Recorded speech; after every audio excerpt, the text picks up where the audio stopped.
السلام علیکم ورحمۃ اللہ وبرکاتہ۔ اعوذ باللہ من الشیطان الرجیم، بسم اللہ الرحمن الرحیم۔ پچھلی آیت کے اندر اللہ تبارک و تعالیٰ فرماتے ہیں کہ جب ان کے سامنے کوئی آیت تلاوت کی جاتی تو وہ کہتے کہ ہم نے یہ سن لی ہے، اور اگر ہم بھی چاہیں تو اس کے مثل کوئی آیت ہم بھی لے کر آ سکتے ہیں۔ یہ تو پرانے لوگوں کے واقعات ہیں۔ اب کفار مکہ اس قدر ہٹ دھرمی پر اتر آئے، اس قدر سرکشی پہ اتر آئے کہ کیا کہتے ہیں وہ وَإِذْ قَالُوا اللَّهُمَّ، اور جب انہوں نے کہا ہے اللہ ان کان ھذا هو الحق، اگر یہ قرآن حق ہے، سچا ہے، من عندک، اور تیری طرف سے ہے، فَأَمْطِرْ عَلَيْنَا، تو ہم پر برسا دے، حجارتاً، بارش، من السماء، آسمان سے۔ اس قدر ہٹ درمی پہ اتر آئے کہ وہ کہتے ہیں کہ اللہ اگر یہ بات سچی ہے اور تیری طرف سے ہے تو تو کیا کر ہمارے اوپر آسمانوں سے بارش برسا دے۔ کس کی؟ پتھروں کی۔ حالانکہ ہونا تو یہ چاہیے تھا کہ ان کو چاہیے تھا کہ وہ یہ بات کہتے کہ اللہ اگر یہ حق ہے، سچ ہے، تو ہمیں اس کے اوپر ایمان لانے کی، اس پر عمل کرنے کی توفیق دے۔ لیکن ان کی جو ہے وہ ہٹ دھرمی اس قدر بڑھ چکی تھی کہ وہ کہتے ہیں ابھی اتنا بھی عذاب علیم، ہمیں اس سے بھی دردناک عذاب دے، بارش برسا پتھروں کی، یا اس سے بھی خطرناک عذاب دے۔ وما کان اللہ لیعذبہم وانت فیہم، اور نہیں ہے اللہ تعالیٰ ایسا کہ وہ اس قوم کے اندر عذاب جو ہے وہ نازل کرے، وانت فیہم، جس قوم کے اندر پیغمبر یا نبی جو ہے وہ موجود ہو۔ وما کان اللہ، اور نہیں اللہ تبارک و تعالیٰ معذبہم، ان کو عذاب دیتا، وہم یستغفرون، اس حال میں کہ اس قوم کے اندر استغفار کرنے والے، اللہ سے بخشش طلب کرنے والے لوگ موجود ہوں۔ پتہ چلا کہ جس قوم کے اندر نبی یا پیغمبر موجود ہو، یا وہ لوگ جو اللہ کے نیک ہیں اور برگزیدہ ہیں اور وہ اللہ سے بخشش اور مغفرت طلب کرتے رہتے ہیں، اللہ تعالیٰ ایسی قوم پر عذاب نازل نہیں فرماتا۔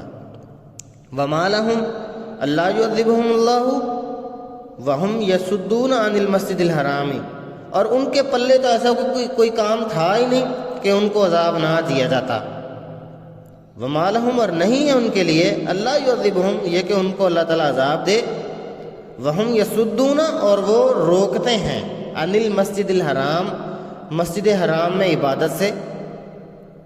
مسجد سارے کے سارے کام ان کے الٹے ہیں، سارے کے سارے۔ ان کو کوئی آیت سنائی جاتی ہے تو وہ کہتے ہیں کہ جی ہم نے سن لیا ہے اور یہ پرانے واقعات ہیں، یہ ہمیں پتہ ہے، عمل پھر بھی نہیں کرتے، اور یہ بھی دعا کرتے ہیں آگے سے کہ اللہ اگر یہ حق ہے تو ہمارے اوپر عذاب نازل فرما۔ اور خانہ کعبہ میں جو نیک لوگ عبادت کے لیے آتے ہیں ان کو عبادت سے بھی وہ روکتے ہیں۔ وما کانوا اولیاءہ، اور نہ ہی وہ اس مسجد کے یعنی خانہ کعبہ کے، بیت الحرام، بیت اللہ کے، مسجد حرام کے، نہ وہ متولی ہیں، نہ وہ ان کے والی ہیں، نہ ان کے وارث ہیں، پھر بھی اس مسجد میں لوگوں کو آنے سے، عبادت کرنے سے وہ روکتے ہیں۔ ان اولیاءہ الا المتقون، مگر مسجد حرام کے جو اولیاء ہیں، جو سرپرست ہیں، جو والی ہیں، وہ متقی ہیں، وہ اللہ تبارک و تعالیٰ سے ڈرنے والے ہیں، پرہیزگار ہیں۔ ولیکن اکثرہم لا یعلمون، اور ان میں سے اکثر لوگوں کو اس چیز کا علم ہی نہیں ہے۔ وما کان صلاتہم عند البیت، اور ان کی نہیں ہے نمازیں بیت اللہ کے اندر، بیت الحرام کے اندر ان کی نمازیں کیا ہوتی ہیں، یا ان کی عبادت کیا ہوتی ہے، الا مکاء و تصدیۃ، جا کے خانہ کعبہ کی بے حرمتی کرتے ہیں، اس کے اندر سیٹیاں مارتے تھے، اس کے اندر تالیاں بجاتے تھے۔